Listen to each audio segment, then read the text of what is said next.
기도하겠습니다.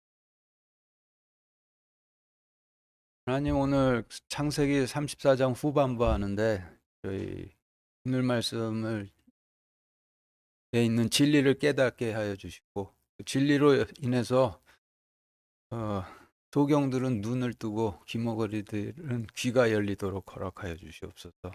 예수 그리스도 이름으로 기도드렸습니다. 아멘. 창세기 8절부터 10절까지 같이 읽겠습니다. 시작. 하몰이 그들과 대화하며 이르되 내 아들 세겜의 혼이 너희 딸을 사모하니 원하건대 그녀를 그에게 아내로 주라.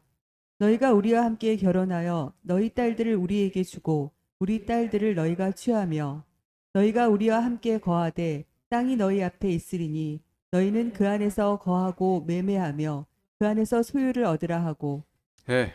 지난번 창세기 34장 전반부 설교에서 설명드린 대로 지금 읽으신 말씀을 꿈처럼 해석을 해보기 위해서 먼저 각 단어들이 갖고 있는 상징적인 의미들을 파악해 정리를 해보면은 여러분들이 가지고 계신 프린트물의 표 1과 같은데, 먼저 세겜은 서기 636년 예루살렘을 정복했던 이슬람군의 최고 지도자 우마르를 상징을 하고, 세겜의 아버지 하몰은 서기 636년 예루살렘을 무혈 정복했던 이슬람군 최고 지도자 우마르에게 이슬람교의 약속의 씨를 뿌려서 그를 아들로 낳은 이슬람교의 지도자를 상징을 하고, 야곱은 이슬람군 최고 지도자 우마르가 예루살렘을 정복했을 당시 가나안 땅에 거주하고 있던 바울의 대를 잇고 있는 그 기독교 지도자를 뜻하고, 야곱의 아들들은 바울의 복음으로 거듭 태어나 하나님의 약속의 씨를 뿌리는 자들의 무리인 교회들을 뜻하고, 결혼은 약속의 씨를 뿌리는 자와 약속의 씨가 뿌려지는 백성의 관계로 맺어짐을 결혼이라 하시는 것이고, 그리고 너희 딸은 이슬람이 예루살렘을 무혈 정복했을 당시 성지순례를 하나님의 약속이라고 생각하고 다니던 백성들을 뜻하고, 우리 딸은 이슬람교의 약속을 따르는 이슬람 백성들을 뜻하겠죠. 이와 같이 각 단어들이 가지고 있는 상징적 의미들을 8, 9절 말씀에 대입을 해서 정리를 해보면은 표 2와 같은데, 표 2 보시죠.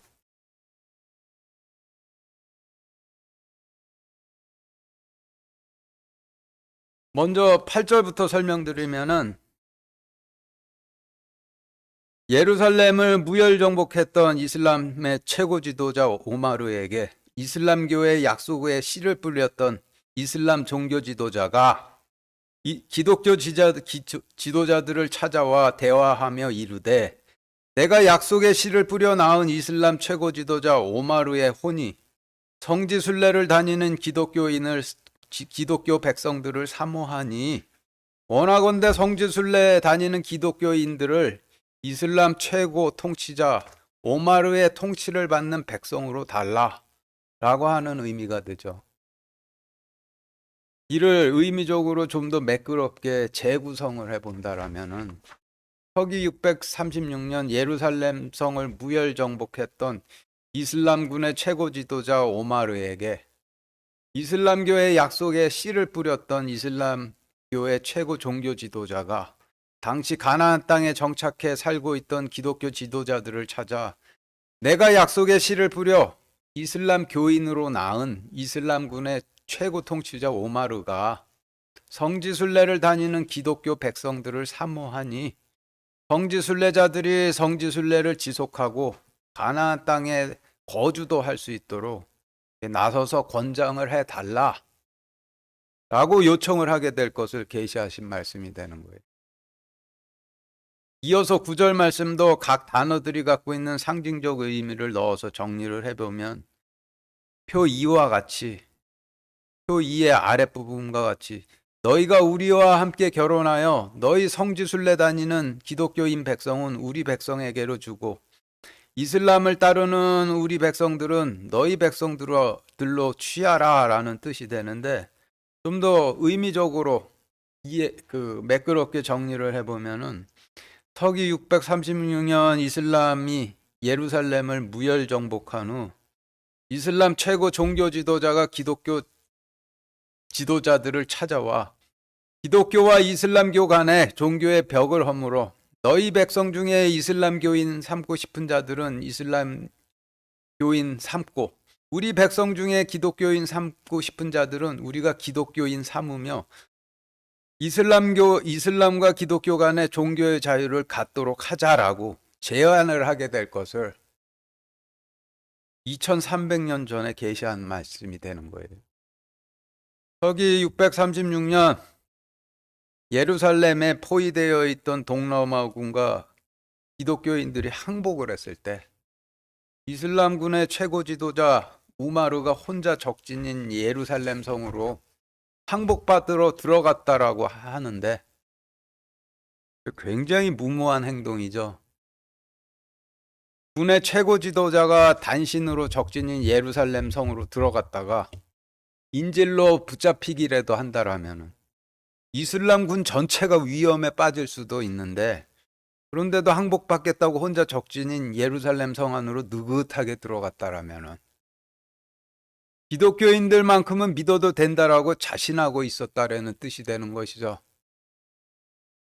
근데 그 이유를 이렇게 합리적으로 한번 추측을 해본다라고 그러면은 서기 636년 예루살렘 성을 무혈 정복했을 당시 이슬람은 생긴 지 50년도 안 돼서 그 혁명으로 인해서 혁명하고 있는 50년도 안 된 종교 공동체였는데, 당시 이 사람들은 혁명한 사람들이니까 황실에서 자란 금수저들이 아니라 일반인들로 자라서 이슬람교의 가르침에 따라서 혁명을 일으킨 흑수저들이었고, 당시 가나안 땅에 수도원만 500여 개가 있었다 하니 가나안 땅에서 가까운 소아시아, 아시아, 시나이 광야 지역까지 포함한다라면은 그 근처에 수도원과 교회가 각각 최소한으로 잡아서 1000개씩은 넘게 각 지역에 퍼져 일반 아랍인들인 흑수저들과 교류를 했을 텐데, 주변 어려운 과부나 고아들을 돌봐줬을 것이고, 낙타 타고 다니면서 장사하던 대상들이 잘 곳이 없을 때 숙소를 제공해주는 일을 했을 것이라고 당연하게 추측을 할 수가 있는데, 이런 식으로 선교를 하는 것이죠. 이슬람을 창시한 마호메도 원래는 직업이 대상이었다라고 하는데, 낙타 타고 장사하러 다니다가 숙소 못 찾으면은 수도원이나 교회에 들어가서 신세를 지다가 그러면은 복음을 들었겠죠. 복음을 들었다라면은 당연히 기독교인들이 자신들과 뿌리가 같은 형제라고 생각을 했을 법한데, 지금은 기독교인들이 이슬람 싫어하는 것보다 이슬람교인들이 기독교인들을 더 증오하고 싫어하지만은, 구절 말씀을 통해 볼 때 7세기 때는 생긴 지 50년밖에 안 된 이슬람 교인들이 기독교인들을 형제처럼 생각하고 있었다라는 걸 알 수가 있겠죠. 그래서 우리는 이게 허물고 니네가 우리 백성 취하고 우리가 니네 백성 취하고 그러자라고 하는 거가 되는 거죠. 그리고 당시 이슬람 최고 지도자 우마르도 형제처럼 생각하기 때문에 항복받으려고 항복받으러 적진인 예루살렘 성에 혼자 들어갈 수가 있었던 것이 되는 거예요. 이어서 10절 말씀, 너희가 우리와 함께 거하되 땅이 너희 앞에 있으리니 너희는 그 안에서 거하고 매매하여 그 안에서 소유를 얻으라 라고 하신 말씀에서 너희는 기독교 지도자를 의미할 테고 우리는 이슬람교 지도자들을 의미할 테고 땅은 가나안 땅을 의미하니 각각의 의미들을 10절 말씀에 대입해 정리해 보면 표 3과 같은데 표 3 보시죠. 이거 화면에 계속 올리시고. 너희 기독교인들이 우리 이슬람 교인들과 함께 가나안 땅에 거하되 가나안 땅이 너희 앞에 있으리니 너희는 그 안에서 거하고 매매하며 그 안에서 소유를 얻으라라는 뜻이 되는데, 이를 의미적으로 좀 더 매끄럽게 정리를 해본다라면은 서기 636년 예루살렘을 무혈 정복한 이슬람 최고 종교 지도자가 이슬람이 통치하는 땅에 거하는 기독교 지도자들을 찾아와 기독교인들의 거주, 이민, 경제, 종교, 선교의 자유를 보장하겠으니 가나안 땅을 떠나지 말고 살며 성지순례도 계속하라고 할 것이라는 뜻의 말씀이 되는데, 가나안 땅의 새로운 통치자인 이슬람이 기독교에 대해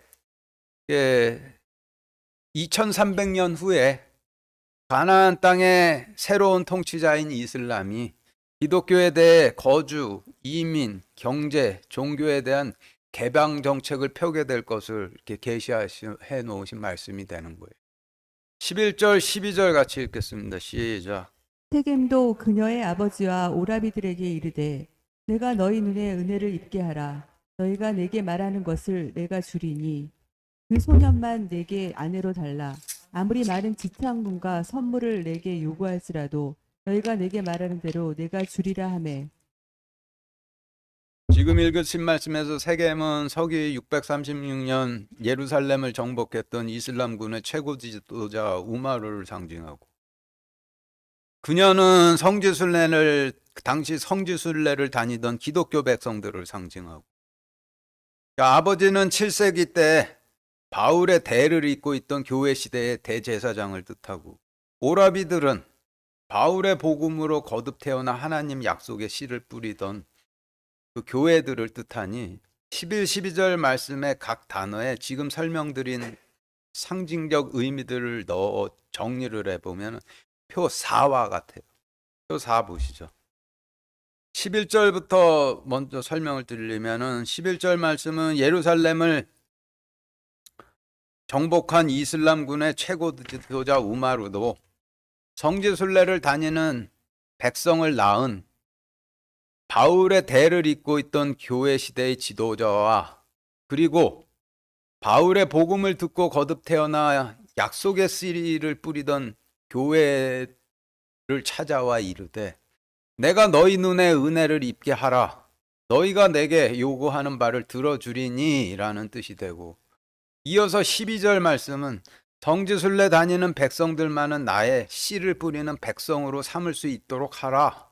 아무리 많은 요구를 하더라도 너희가 요구하는 바를 들어주리라 하매라는 뜻의 말씀이 되는데, 이를 좀 더 의미적으로 매끄럽게 정리를 해본다라면은 서기 636년 가나안 땅을 정복했던 이슬람 제국의 통치자인 우마르도 성지순례하는 백성들만큼은 자신의 약속의 씨를 뿌리는 백성 삼기를 원해서 가나안 땅에 있던 바울의 대를 이어 교회 시대의 대제사장 역할을 하던 지도자와, 그리고 바울이 뿌린 복음으로 거듭 태어나 바울의 복음을 약속의 씨로 뿌리고 있던 교회의 지도자들을 직접 찾아와 만나 어떤 대가를 치르더라도 성지순례자들만큼은 보호해 줄 테니 그들이 내가 통치하는 아랍 땅에서 안심하고 성지순례를 지속할 수 있도록 나서서 권장해달라고 요청을 하게 될 것을 의미하고, 그 사람이 그렇게 한 이유는 성지순례하는 백성만큼은 자신의 백성을 꼭 삼기를 원했기 때문인데,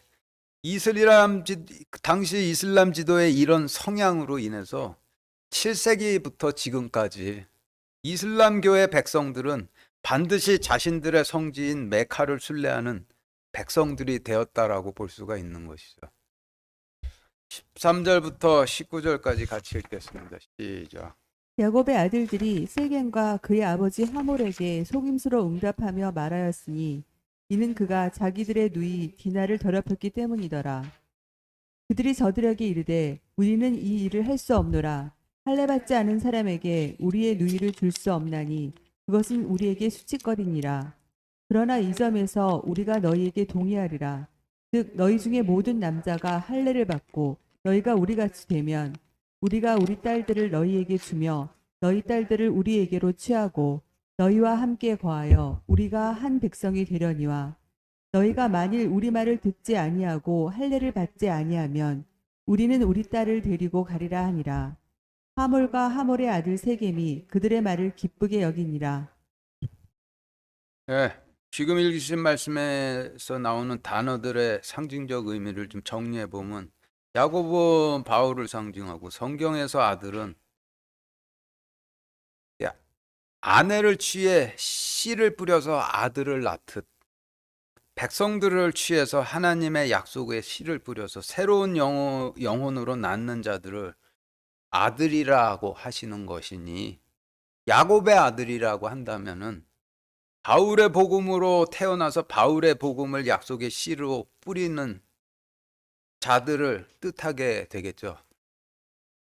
그리고 창세기 34장에서 세겜은 가나안 땅의 통치자인데 1, 2절에서 디나를 강간한 세겜은 예루살렘 성을 정복하는 과정에서 9만 명이나 되는 기독교인들을 학살했던 페르시아 황제 호스로 2세를 상징하고 3절부터 12절까지 해서 디나를 위로하고 사랑했던 세겜은 예루살렘 성을 정복하는 과정에서 항복한 기독교인들에게 자비를 베풀고 기독교인들에 대해서 개방 정책을 폈던 이슬람군 최고 지도자 오마르를 상징을 해요.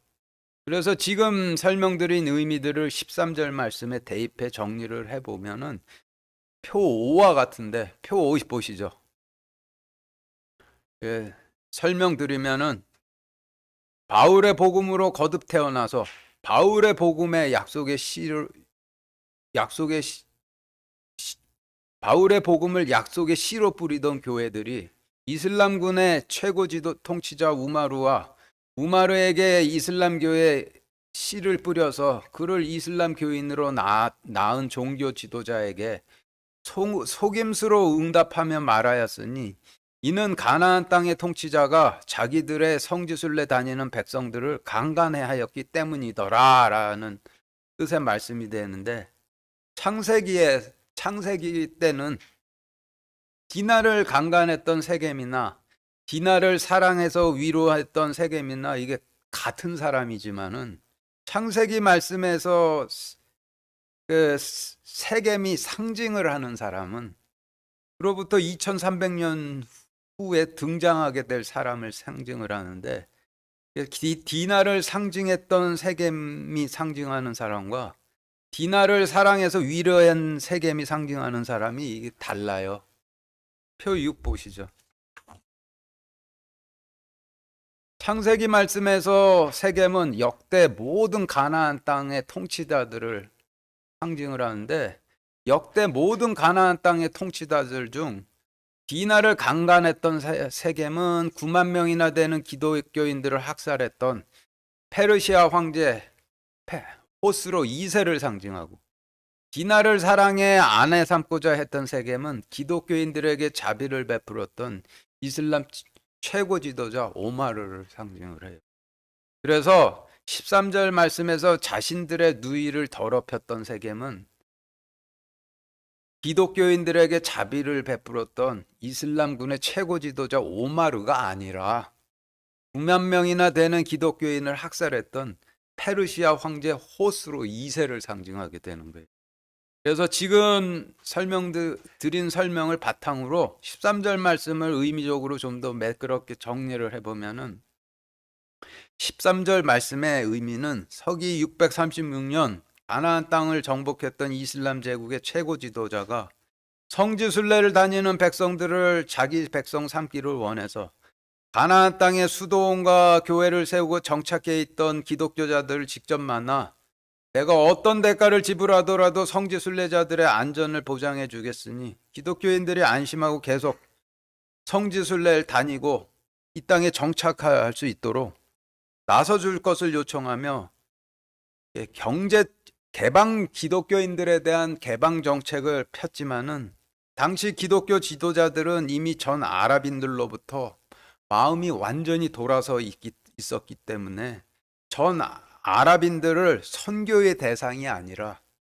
증오의 대상인 원수로 여기고 있었는데, 이는 22년 전 페르시아 제국의 황제 호스로 2세가 예루살렘을 정복하는 과정에서 9만 명이나 되는 기독교인들을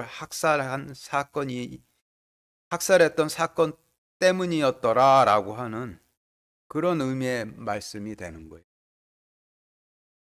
그리고 짚고 넘어가야 할 부분은 페르시아와 이슬람 제국 완전히 다르죠.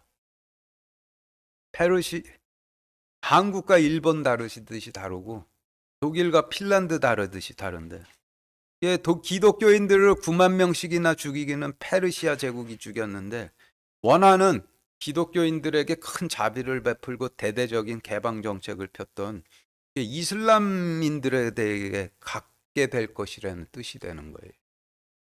지금도 이란 사람들한테 아랍이라고 그러면 이란 사람들 화내죠. 이란 사람들은 자신들이 아랍인이 아니라고 해요. 뭔가 사정이 있어서 그러겠지만은 우리는 그런 거 신경 안 쓰고 그냥 이란 사람들도 아랍인들 가운데 하나라고 생각을 하는데, 7세기 때 가나안 땅으로 들어와 정착하고 있었던 유럽 출신의 기독교인들도 페르시아 사람들이나 이슬람 제국 사람들이나 전부 아랍인들이라고 생각해서 기독교인들에게 큰 자비를 베풀고 대대적인 개방 정책을 폈던 이슬람 사람들이 자기네 백성두기를 죽인 자들이라고 이렇게 원한을 가질 것이라는 말씀이 되는 거예요. 14절 다시 같이 읽겠습니다. 시작. 그들이 저들에게 이르되 우리는 이 일을 할 수 없노라. 할례받지 않은 사람에게 우리의 누이를 줄 수 없나니 그것은 우리에게 수치거리니라.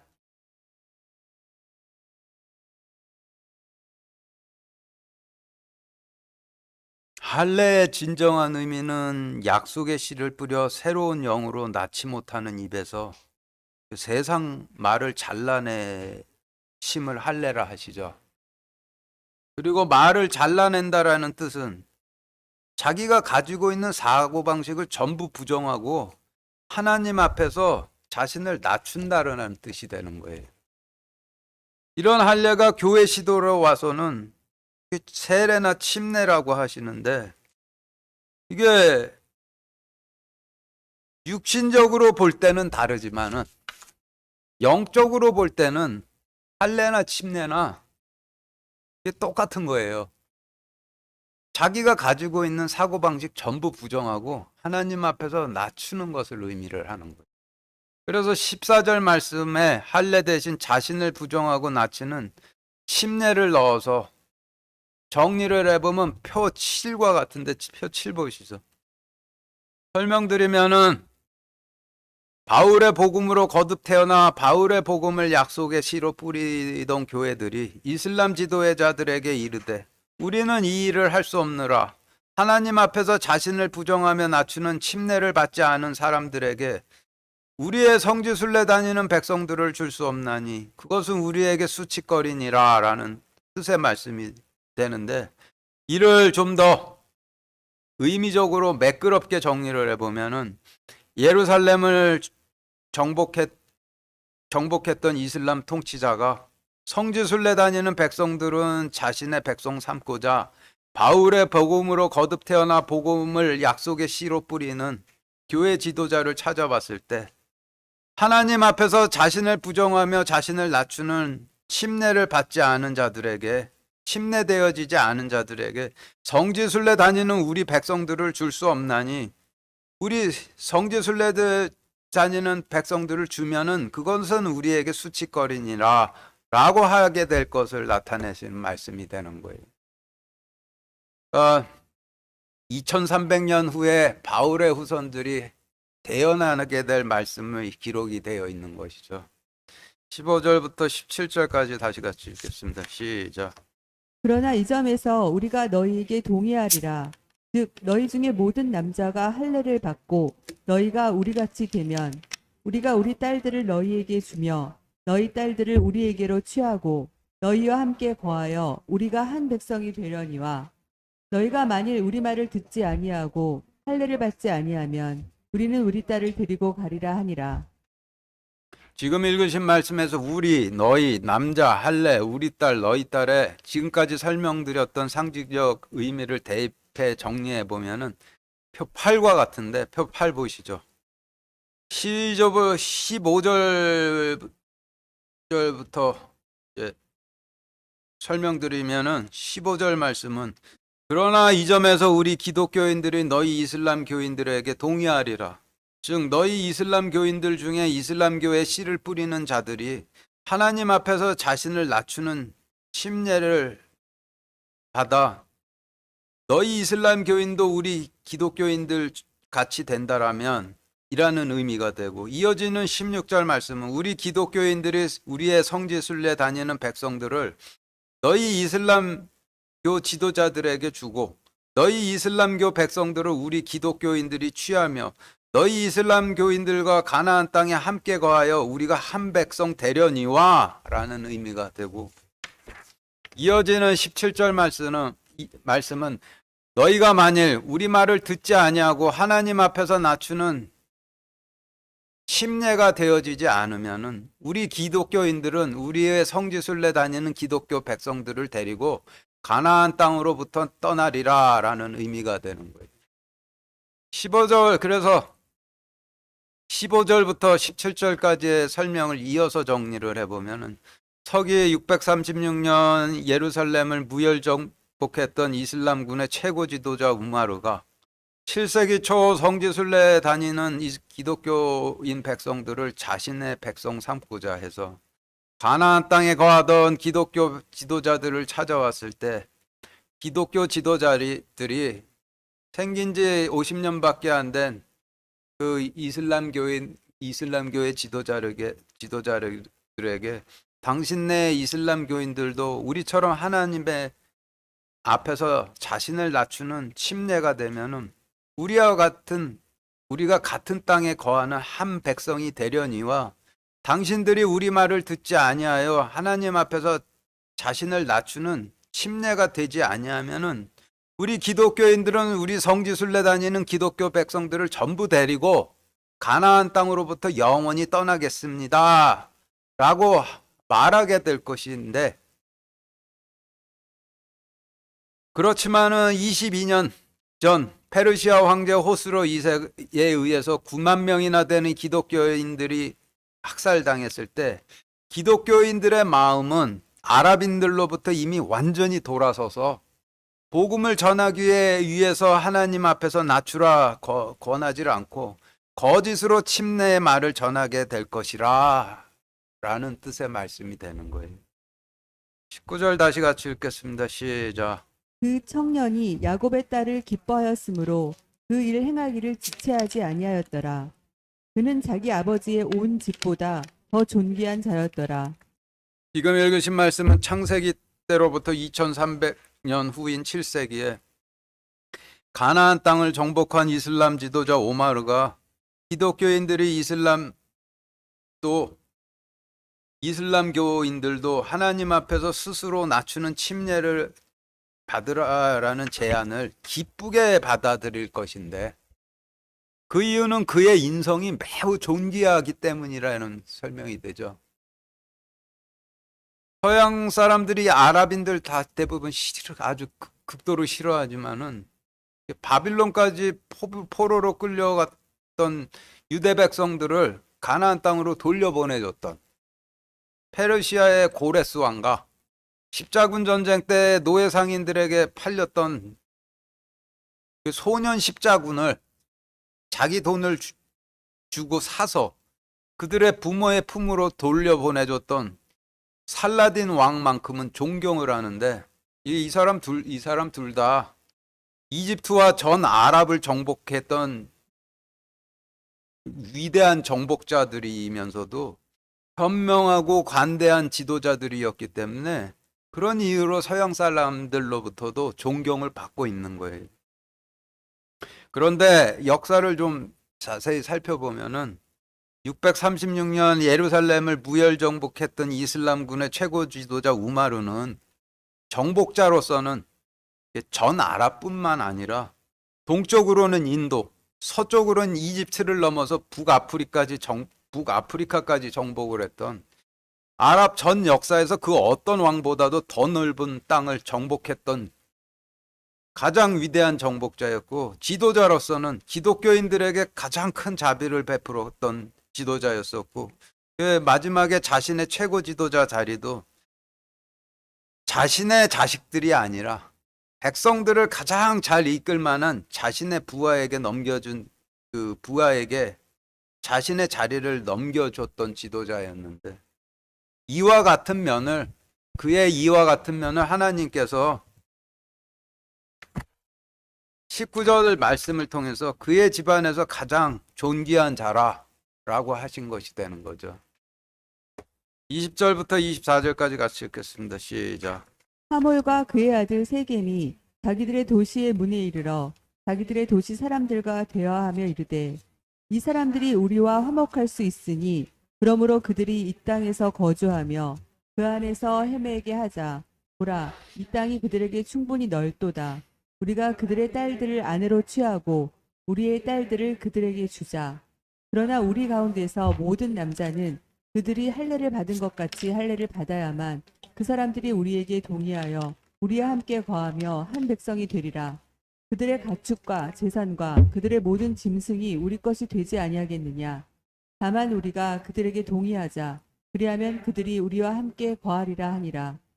그의 도시의 문에서 나갔던 모든 자가 하몰과 그의 아들 세겜의 말에 귀를 기울이고 모든 남자 곧 그의 도시의 문에서 나간 모든 자가 할례를 받으니라. 지금 읽으신 말씀은 창세기 때로부터 2300년 후에 있을 일을 계시하신 말씀이니, 창세기 때로부터 2300년 후에 예루살렘을 정복했던 이슬람군의 최고 지도자 우마르가 자신의 그 아랍인 이슬람 백성들에게 자신이 추구하는 기독교인들에 대한 개방 정책의 장점을 이와 같이 설명을 하면서 우리도 하나님 앞에서 낮추자라고 자신의 백성들을 설득할 것이라는 뜻이 되는 것인데, 지금 읽으신 말씀을 통해 볼 때 그가 설명하는 정책의 골자는 이민과 경제에 대한 개방 정책이죠.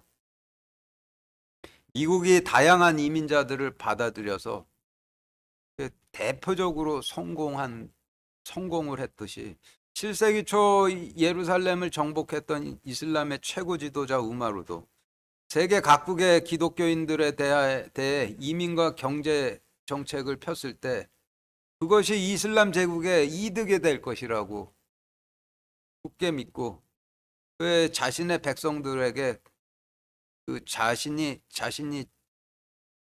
그 추구하는 정책의 이점을 설명을 하면서 자신의 백성들을 설득을 하게 될 것이지만은, 서기 614년 페르시아 제국의 호스로 2세가 9만 명이나 되는 기독교인들을 학살했을 때 기독교인들의 마음은 아랍인들로부터 완전히 돌아섰기 때문에 그의 정책이 절대 성공 못하게 될 거라는 그런 제 말씀이 되는 거죠. 25절부터 끝까지 같이 읽겠습니다. 시작.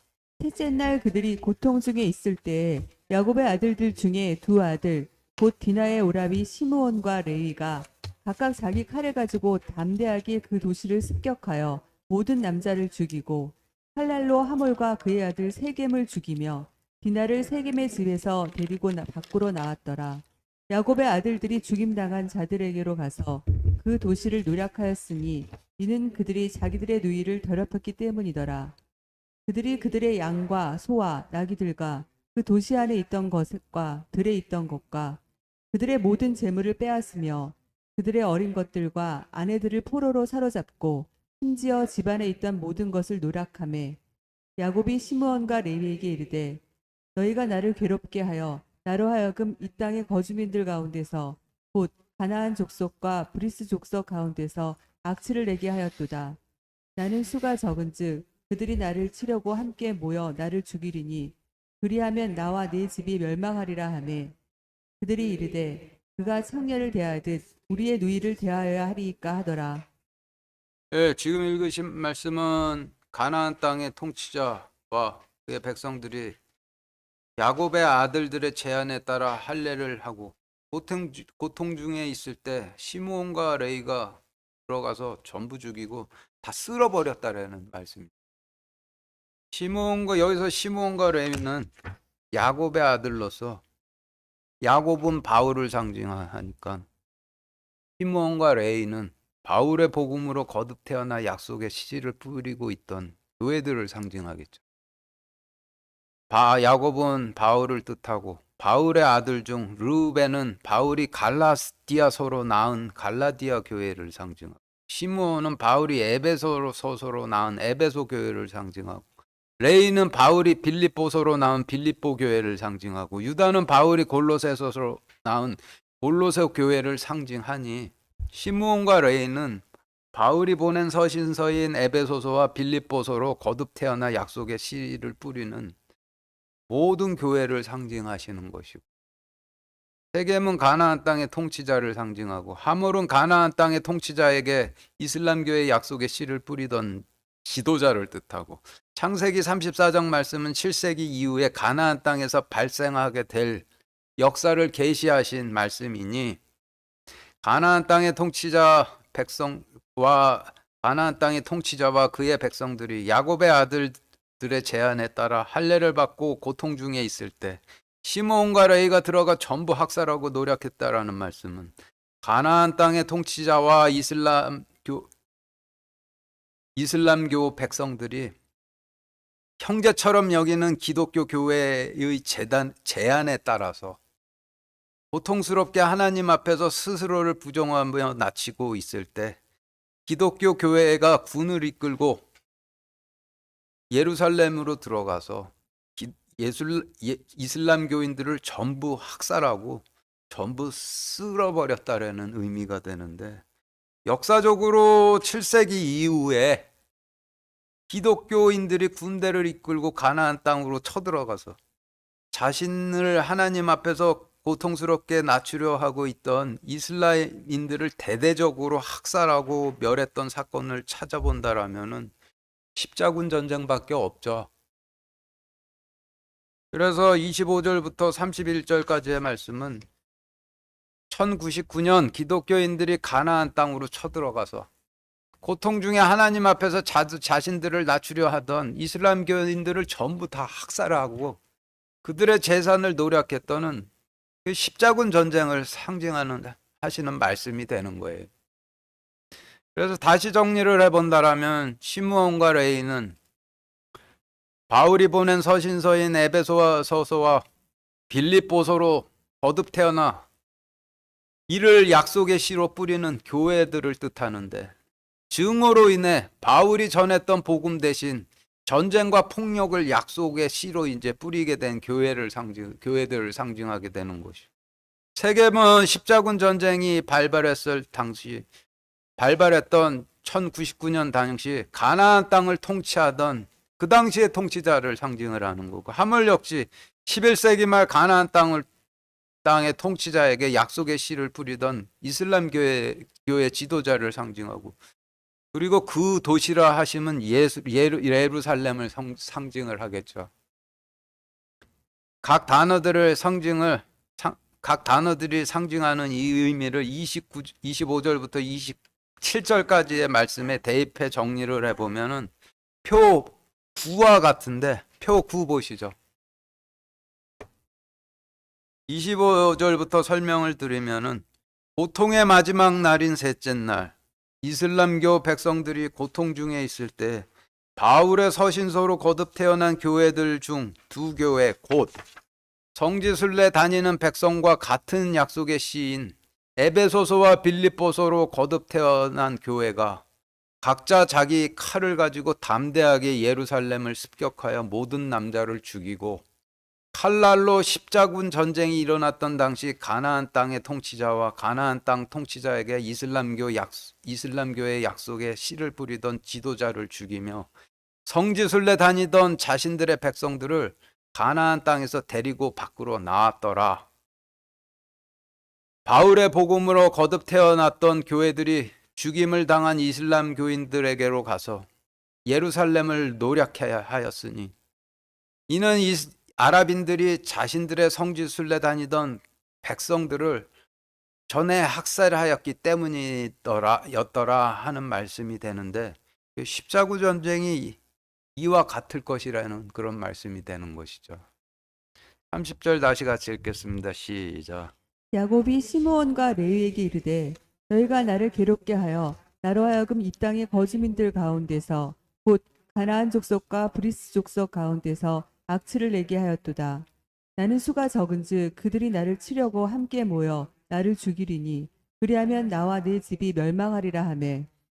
지금 읽으신 말씀은 가나안 땅으로 들어가 정착했던 바울의 후손들이 십자군들이 와서 다 작사를 내놨으니까 더 이상 가나안 땅에 살 수 없게 돼 비로소 가나안 땅에서 이제 나가게 될 것을 나타내시는 말씀이 되는 거죠. 마지막으로 34장 창세기 34장 말씀을 전체적으로 정리를 해보면은 표 10과 같은데 표 10 보시죠. 1절 2절 말씀은 페르시아 호스로 2세가 예루살렘 성을 정복하는 과정에서 기독교인 9만 명을 학살했던 사건을 계시하신 말씀. 3, 4절 말씀은 페르시아 호스로 2세가 예루살렘 성을 정복하는 과정에서 기독교인 9만 명을 학살한 지 22년 만에 이슬람군 최고 지도자 오마르가 예루살렘을 정복하게 되었는데 그 과정에서 또다시 포위돼서 떨고 있던 기독교인들을 단신으로 찾아가서 그들의 안전과 자유를 보장해주며 위로했던 사건을 계시하신 말씀이요. 8절부터 12절까지의 말씀은 예루살렘을 무혈 정복한 이슬람 최고 지도자 우마르가 기독교 성지 순례자들을 자신의 백성으로 삼기 원해 그들이 성지 순례를 계속하도록 개방 정책을 펴고 기독교인들에 대해 경제, 종교, 이민에 대한 개방 정책을 펴게 될 것을 계시하신 말씀이었고 12절부터 19절까지의 말씀은 이슬람 지도자들이 성지순례 다니던 기독교 백성들을 자기 백성 삼기를 원해 기독교 지도자들을 만나 성지순례를 계속하도록 나서서 권장해달라 요청을 했을 때 기독교 지도자들이 당신네들도 우리와 같이 하나님 앞에서 낮추는 침례가 되라고 거짓으로 제안을 하게 될 것이지만은 이슬람 지도자들은 이를 기쁘게 받아들일 것이라는 것을 계시하신 말씀이었고 20절부터 24절까지의 말씀은 이슬람 지도자들이 자신들의 백성들에게 기독교인들에 대한 개방 정책의 이점과 하나님 앞에서 자신들을 낮추는 침례의 필요성에 대해서 설명하며 자신의 백성들을 설득하게 될 것을 계시하신 말씀이 되는 것이고 25절부터 29절까지의 말씀은 교회들이 예루살렘을 침공해 대학살극을 벌이게 되는 십자군 전쟁을 계시하신 말씀이 되는 것이고 30절 31절 말씀은 7세기 동안이나 가나안 땅에 들어가서 수도원과 교회를 세우고 정착해 이슬람 교인들과 함께 섞여 살던 바울의 후손들이 십자군들의 만행으로 인해서 더 이상 이슬람 백성들과 함께 가나안 땅에 살 수가 없어서 비로소 7세기 만에 가나안 땅을 떠나게 될 것을 계시하신 말씀인데 역사와 똑같죠. 여러분들 여러분들이 여기에서 말씀 듣고 밖에 나가서 전화질을 않으면은 여러분들과 제가 동성연애질하는 동성연애자 관계가 된다는 거 아시죠? 교회 안에서 거듭난 사람들끼리만 서로 간에 약속의 씨를 서로 간에 뿌리는 행위를 동성연애라고 하시는 거예요. 저는 동성연애자 안 되려고 저희 회사 거래처 사장님들이나 저희 회사 직원분들에게 개인적으로 제자 삼아서 약속의 씨를 뿌려요. 여러분들이 자신의 입으로 항상 말해왔듯이 동성연애자들은 반드시 불러 처벌받게 돼 있는데 마지막 때 이게 너무나도 전하기 쉽고 누구라도 공감할 수 있는 형식으로 창세기의 말씀을 우리한테 주시는데 그거 가서 제자 삼으라고 기회로 주시는 거예요. 깨달았으면 나가서 누군가를 아내처럼 취해서 제자로 삼으라고 주시고 계신 거예요. 더 열심히 동성연애질 하라고 주신 게 아니에요. 마치겠습니다.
기도하겠습니다.